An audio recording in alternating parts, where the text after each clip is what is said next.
Well, the NFL Combine just started. This is a place where not only are you looking at your top draft prospects, but GMs and meetings are happening behind the scenes for absolute trades.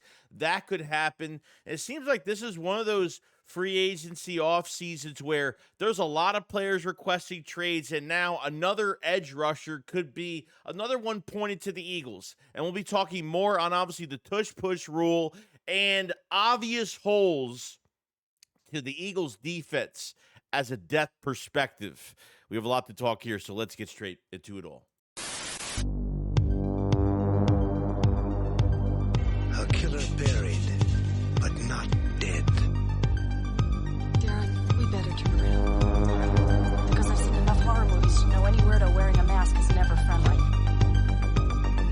Yo, what is going on, guys? I hope everyone's having a fantastic day today. This video is sponsored by BetUS, so go check them out if you guys have not. Okay, now we have a lot to discuss, and obviously, if there is going to be players that are going to be available, especially what fits the Eagles, I am going to talk about them, whether it makes no sense or whether it does make sense. But for me, I think a lot of these do make sense, and especially we've talked about the cost of trades and how Howie Roseman is telling Eagle fans to be patient in this offseason program when it comes to free agency and the draft, where this offseason should really be a retain, try to re-sign, restructure some contracts, get some guys back on this roster to make a run in 2025.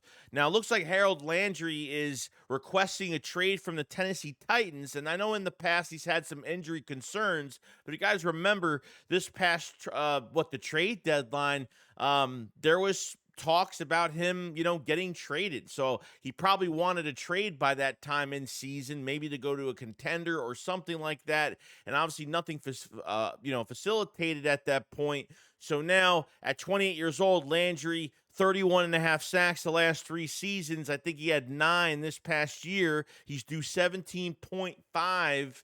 Okay, going into the 25 season, obviously it would be a reworked contract. Start all 17 games, 71 tackles, 18 pressures for Harold Landry, and fits what Vic Fangio does. He can actually play off ball, but most likely this guy is going to be ground and pound in your face.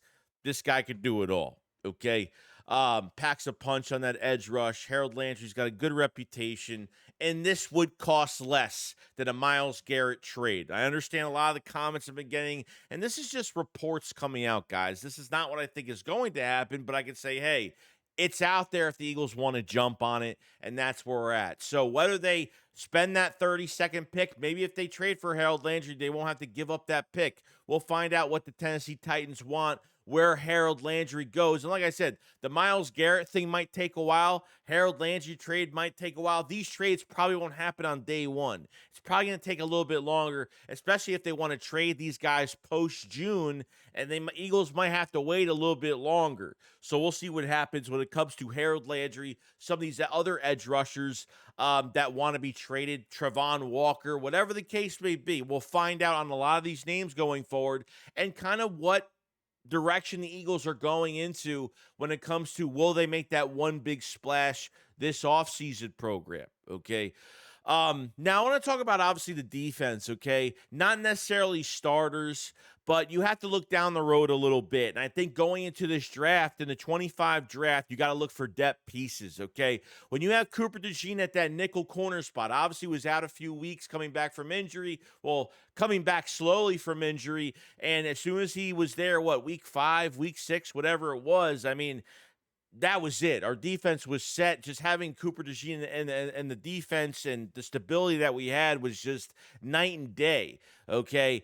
And really behind Dejean at this point, there's nothing really there, that nickel spot. Obviously, when you play in dime, they had Isaiah Rodgers playing in that spot. But realistically, are they going to bring Avonte Maddox back? I think it's done at this point. I mean, literally every time Dejean takes a rep out of the game, any quarterback aims for Avonte Maddox. You take that Super Bowl. Dejean had to go out for a snap, and they aimed for Avonte Maddox, and thank God he made a play on that ball. Okay? Thank God he made a play there on D-Hop, but You had a lot of outside corners this past year that didn't play inside. Rodgers didn't play the inside. Ringo didn't play the inside. Eli Ricks didn't play the inside. There was a lot of corners that didn't play inside. So, obviously Quinyon Mitchell started at the inside spot. Thank God he played outside, because I thought putting him on the inside was like the biggest mistake going forward, because they had Isaiah Rodgers and want to do some different things with Quinyon. So now, I think they got to go depth like crazy at cornerback, especially they got to find a nickel late in the late rounds or something like that, somebody that can handle that spot, because God forbid Dejean goes down with an injury, knock on wood, you got to have depth there. Because just imagine if Dejean is not there, you're getting fried.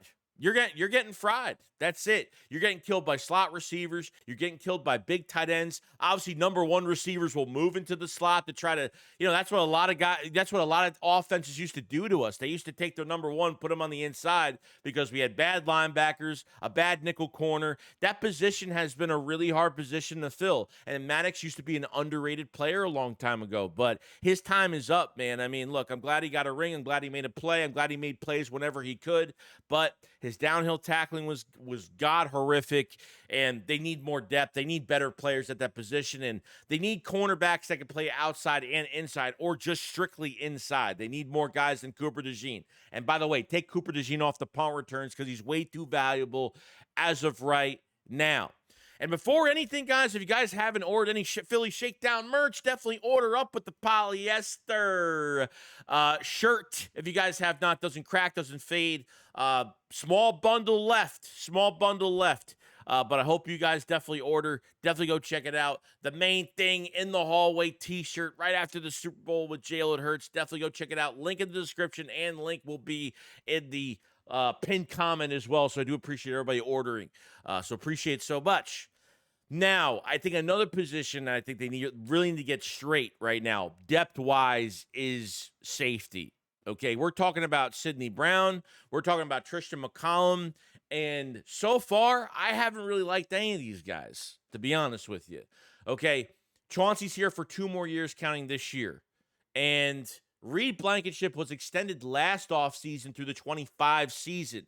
This is Reed's last year, so Reed will be a big question mark after this season in 25. Okay, these are total two opposites. We thought Sidney Brown was going to be a big star. It seems like Fangio is not really loving him so much, to be honest with you. But for me, I think he would be a great safety. He's reckless in his downhill tackling. The guy can't tackle. The guy's not sound in mind when he's tackling. He wants to, and I understand the physicality, and he wants to rip somebody's head off. I get it. He treats him playing safety as he's playing special teams on kickoff, and he can't treat it that way. He really can't treat it that way. Okay, Tristan McCollum can downhill tackle, but he can't cover. But Sidney Brown can cover, but he's reckless in his downhill tackling. Okay, Tristan McCollum obviously was a player that came up during training camp in the preseason games, but, has just not looked great in his coverage. And Sidney Brown, I think there is something there, but do they see him as a corner? Do they see him as a safety? Maybe they could try him. I would honestly try him at the inside corner nickel spot, maybe. Maybe move him around a little bit more and see what he could do, because he's very rangy. He covers a lot of ground with his feet. He wants to hit somebody. So if you want him to play downhill, he just has to be less reckless and be, obviously, he's just got to be more sound when he's tackling, because he looks god-awful. He's already had a concussion last year. He almost had another concussion by the way he's hitting people. I mean, I'm surprised he doesn't have a neck injury for years to come. And that's been another big problem. So the depth at safety, I'm not really a big fan of too much. So we'll look down the road. We'll see what they do in the draft. There should be a bigger competition at that depth safety spot going forward. You're hoping that Bradbury is going to be off the books, most likely. Post-June or something like that, because I don't see him even competing with these guys whatsoever, unless he comes back into, they want to take on his salary and he plays amazing in this offseason program. I'm not sure, but I think this is definitely one that definitely needs to change down the road. Okay, so we'll see what happens there. We had some news on the TUSH push. Okay, well, the NFL has said there's been no injuries on the tush push. There's been a bunch of rules coming out, accepting them, declining them, whatever. It looks like the tush push is coming back. I don't think it's been official yet. I'm not sure, but it looks like it will be coming back.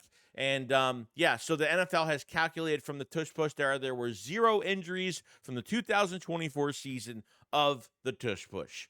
And that's pretty much where we're at as of right now.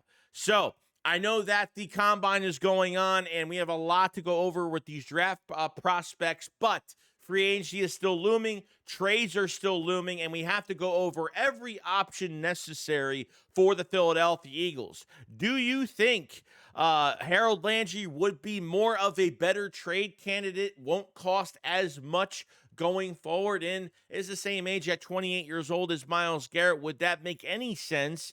And how do you feel about the depth at nickel and obviously the depth at safety at this point, and how you really feel about that going forward? So other than that, guys, that's pretty much it. Make sure you subscribe to the channel for more Eagles news every single day, and make sure you like the video because it helps out tremendously. Appreciate all the support. So excited for this offseason, and I will see you guys on the next one. Shakes what up, fouls fly. Peace out, guys. Peace.